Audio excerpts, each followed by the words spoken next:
Hello everyone, my name is Julia Chavez, the first supporter of the Group 5. Chapter 5 is Doing History, a guide for students. At the end of the lesson, the students are able to manifest interest local history and cultural heritage, to apply historiographical methods in writing the history of one's local country, to incorporate technology in the discipline of history, to appreciate the value of doing history to the present day. Doing historical research online. Let us start with the first tool that any student nowadays would use to do research, the internet. It has increasingly become the primary means by which anyone would find any information that they need. With a single click, students are able to access ton of available information. So much information. In fact, that it would be easy to get lost in all the data available. Doing historical research online is a big impact from the student. Like us who are studying, it helps a lot because if we don't understand something or have a lesson to search for, cyberspace is a great resource for research if you know how to use it properly. Remember that just because information is available does not mean you should just get it and use it right away. Appropriating something such as an idea as yours is considered plagiarism. Which one of the worst crime is the academy? Treat anything you find online as a source and use the same historical methods you have learned to analyze the data you get online. Pareha atong sa practical research, di jud kaming magkuha ka nga tog opinion pero dili ka nimo siya i-copy paste nun kay mahulog naman to siya og katong plagiarism. Bawa man siya dapat og practical research gani na kanang dapat inyo jud ang kaning own. I mean, is pwede mo kuha sa kaning internet but dili nimo siya kaning tananon ug kuha gani dapat mo siya i-paraphrase kay na siya matawag mo na siya plagiarism but kung imo na siya i-copy paste tanan. A simple skill that will get you far in doing historical research online is knowing where to look and how to look. Search engine websites such as Yahoo or Google could lead you to a lot of sources with the right search strings. A search string is a combination of words that you are used to come up with relevant results and lead you to what you are looking for. The more refined your search string is, the more definite and refined the results will be. Google also provides its own customized platform for scholarly research called Google Scholar. You may use it to find electronic journal articles, materials from institutions, repositories, and book chapters from many different sources.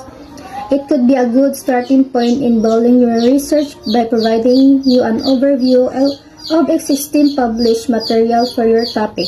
Google Books also provide sources from scanned books where you may be able to read some chapters for free.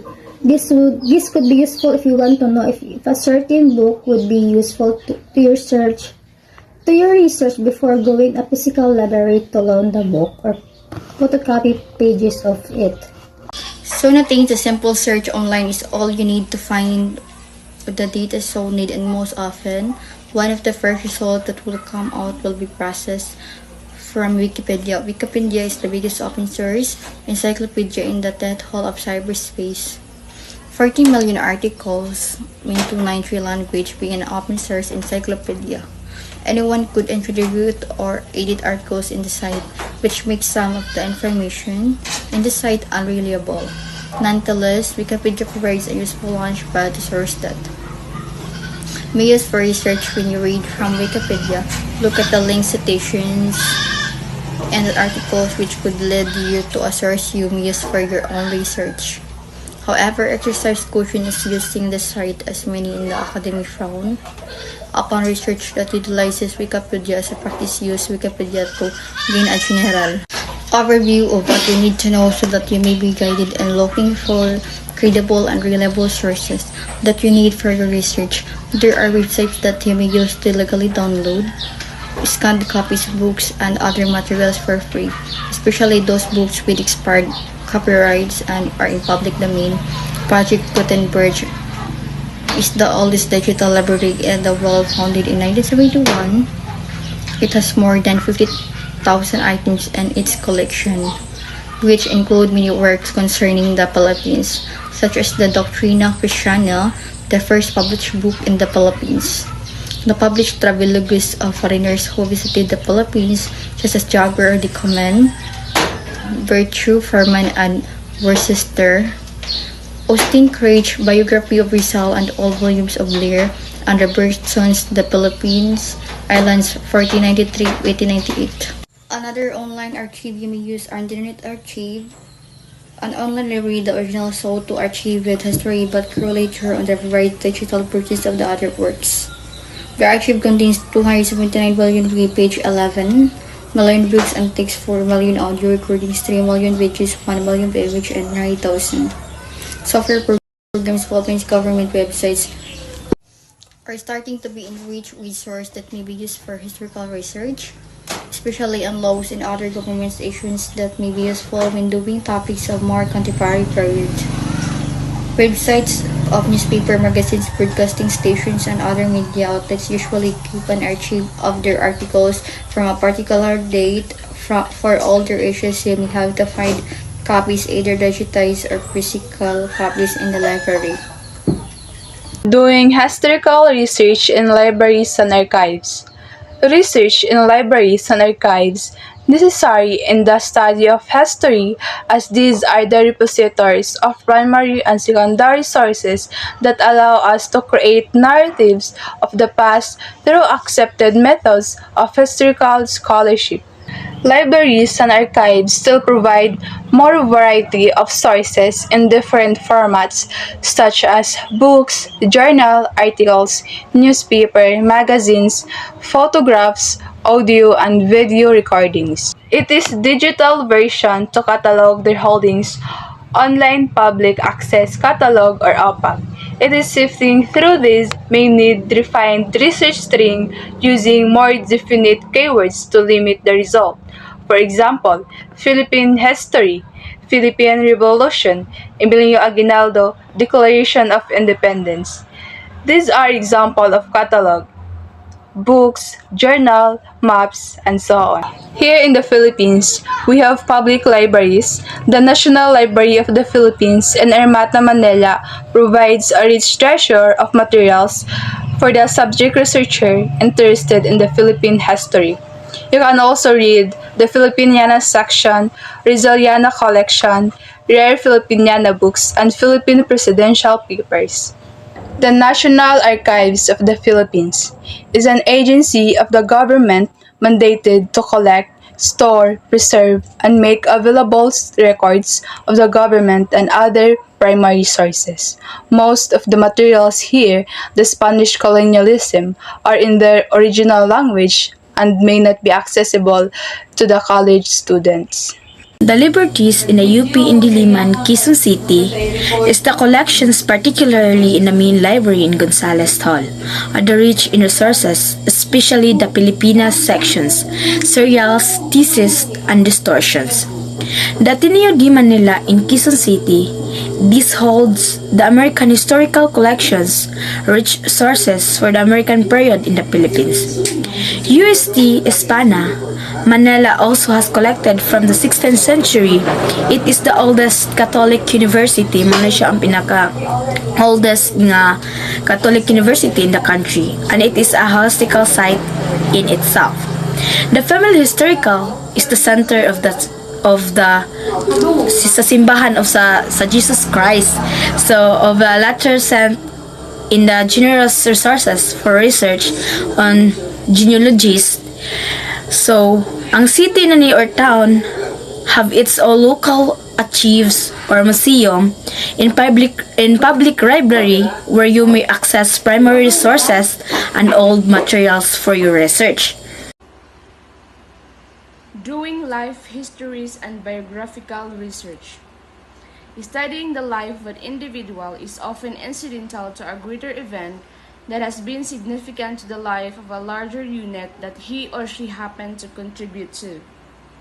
Life history is an oft-neglected subdiscipline of history because it is seen as trivial to larger narratives of nations, societies, and civilizations.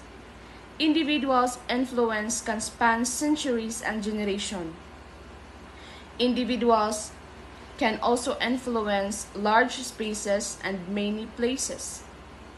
History has proven that the lives of exceptional individuals, their exploits, and their legacies had a huge impact in the society where they belonged.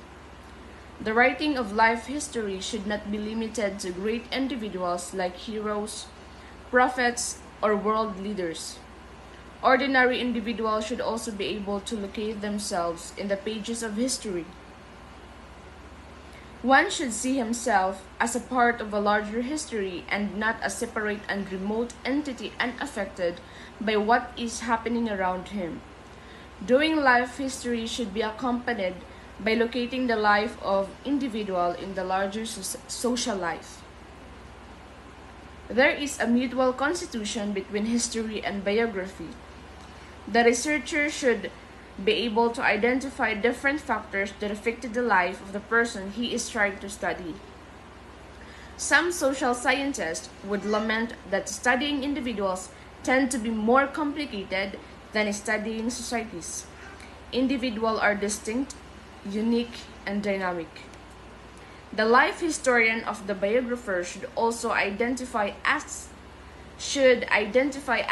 of the individual's life in order to properly historicize his life. A more thorough understanding of one's life necessitates looking at different aspects of his life that affected his persona. Doing a life history of an individual will also lead to questions about his family and genealogy. Ang pag-aaral sa buhay ng isang tao ay maaaring magbigay ng mahalagang kaalaman tungkol sa mas malalaking pangyayari at lipunan. Mahalaga na maunawaan na ang mga individual, maging sila man ay espesyal o karaniwan, ay may kakayahan na magbago ng kasaysayan. Sa pamamagitan ng pag-aaral ng kanilang buhay, maunawaan natin kung paano sila naapektuhan at nakapag-ambag sa lipunan ng kanilang kinabibilangan. Ito ay isang nakakaakit na paraan upang magkonekta ng personal na mga kwento sa mas malawak na mga salaysay sa kasaysayan. Mahalagang maunawaan ng pamilya at ang sangkabuhayan ng isang individual. Ito ay tungkol sa pagtingin sa ating sarili bilang bahagi ng isang mas malaking kasaysayan. Ang pamilya ay isang mahalagang aspeto ng isang individual. Tinitukoy ang katayuang socio-economic ng tao, paniniwala sa relihiyon, interes at halaga ng mga karakter. Ang mga institusyon kinabibilangan ng individual ay dapat ding tingnan ito sa pag-aaral ng kanyang kasaysayan ng buhay. Kung ang pamilya at komunidad kung saan siya kinabibilangan ay magbibigay sa atin ng mga pahiwatig tungkol sa kanyang maagang buhay, ang huling yugto ng kanyang buhay ay mauunawaan sa ilang mga aktibidad at pag-aaral na mayroon siya habang siya ay naaanib sa iba't ibang institusyon tulad ng mga paaralan, organisasyon, simbahan at interes na grupo. Ang iba pang aspeto na maaaring pag-aralan sa mga orgs upang makabuo ng mas malalim na kasaysayan ng buhay ay ang sektor, pangkat etniko at kultura. Kapaki-pakinabang din ang mga pag-zoom out at sa pabansang kasaysayan ng bansa kung saan nakikilala ang individual na iyon. Ang pag-unawa sa mga aspetong ito ng isang individual na gusto ay magbibigay sa mga mananalaysay ng insightful na impormasyon na bibigay daan sa hindi lamang sa simpleng pagsasabi ng katotohanan tungkol sa individual, ngunit para din magkaroon ng kahulugan sa mga katotohanan ito at magtatag ng mga koneksyon tungkol sa iba't ibang aspeto ng buhay ng mga individual upang maunawa ng tao. Ay iba pang mga pamamaraan ng pananaliksik ay madalas nakasama sa deskriptor na ito ng talambuhay at ng kasaysayan ng buhay. Kasaysayan ng bibig, talambuhay at autobiography at salaysay ng buhay. Kabilang sa mga numerous na anyo ng biographical na pananaliksik sa edukasyon, ang mga uri ng apoy at madalas na nabanggit. Mga eskolar na talambuhay, intelektual na talambuhay, pagsulat ng kasaysayan ng buhay, at talambuhay ng salaysay. Doing local and oral history.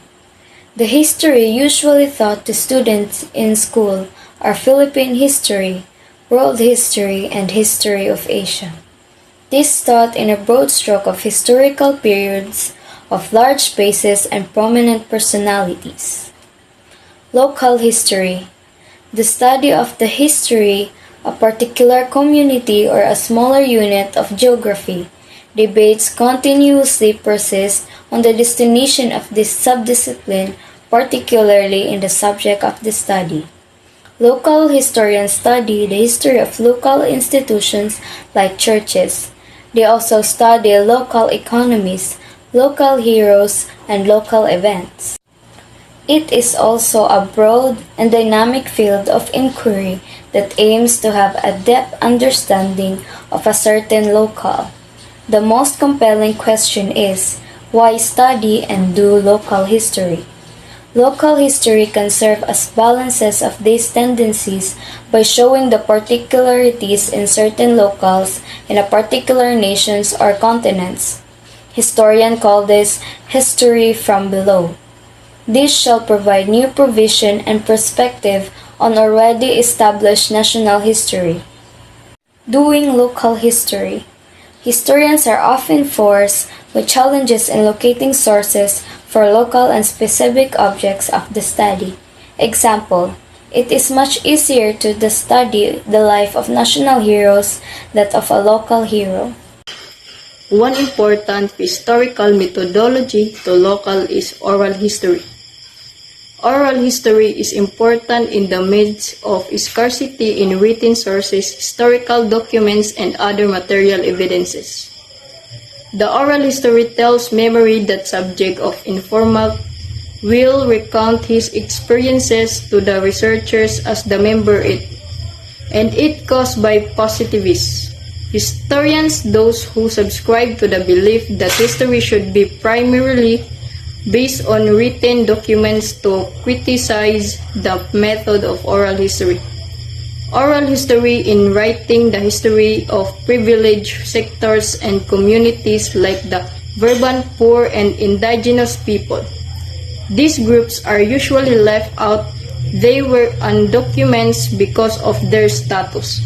Local and oral history are important endeavors in the development of enrichment in the discipline by highlighting alternative areas of study and methodology toward a more holistic, inclusive, and progress study of our past. So, interacting with history through historical shrines and museums. We have discussing ways to study the past through variety of sources available to us. While research is available tool to learn more about experiences of the nation and our history, there exist venues where we can experience of the nation of our history. There are through historical shrines and museum. So aside of researching in the internet about the experience of nation and our history, there were venues we can experience the nation of our history through historical shrines and museum. So, these venues of living history provide us a certain level of authority and trustworthiness that could impact the way we view the past. Through interacting with artifacts such as a World War II rifle and the clothes of a Filipino hero, we can better imagine the past beyond the merely letter and the words we can read, the paint mistakenly memorized. These tangible objects are a reconstruction of the past. Experiencing these artifacts directly is the best thing to do, actually being there when particular event happened or when historical personality lived. Historical shrine and museum serves as a portal of the past, but must also take note that visiting a museum entails preparation. In the course of your study, you are bound to visit one or two sites. So, once you know what will be visiting, it is essential to do a background reading on that place you will visit so that you may know what to expect and you can situate the importance of the place you will be visiting in the nation historical narrative. So, example of that is a visit of the Rizal Shrine in Calamba, Laguna. Will be more enriching if you are able to do a little reading about Jose Rizal's early life. So, upon arriving in the historical shrine or museum, one thing that you can do is to look for historical marker. These historical markers put up by the National Historical Commission of the Philippines or NHCP or formerly National Historical Institute or NHI provides the basic details of what makes a certain site. So historical markers that the sites where is located is ended of historical and cultural values to the nation. So these markers ensure that the sites where it is located is ended of historical and cultural value of the nation. So this historical marker, if you saw that one in the museum, in that located is have a ended of historical and cultural value to our nation.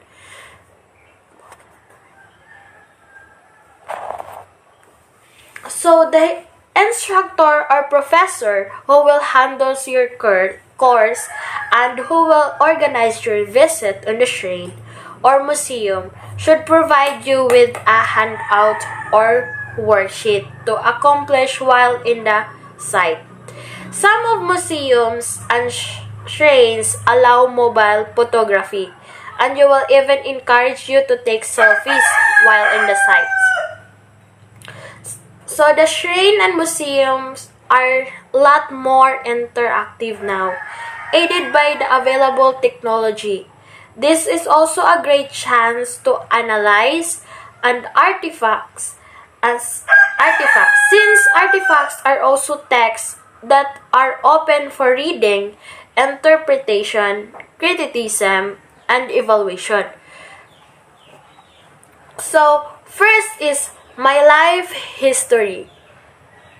Write your autobiography using only a primary sources and attach a copy of the primary sources you used when you submit your autobiography. So, you write your autobiography, gumawa ng autobiography using the primary sources and at ilagay mo sa copy ang primary sources na ginamit mo when you submit your autobiography. So, B. Eyewitness interview. Identify an eyewitness to certainly historical events in your own legality. World War II, martial law, EDSA revolutions, big typhoons, and related calamities, among others. Devise your own questionnaire, interview the eyewitness, and transcribe the interview. So, You do a own questionnaire and interview your eyewitness and transcribe your interview. That is eyewitness interview. So next is Shrine Museum visit. Visit a local historical shrine or museum. Write a reflection paper on the said visit. So you visit local historical shrine or museum and write it a reflection about your visit and the shrine and museum.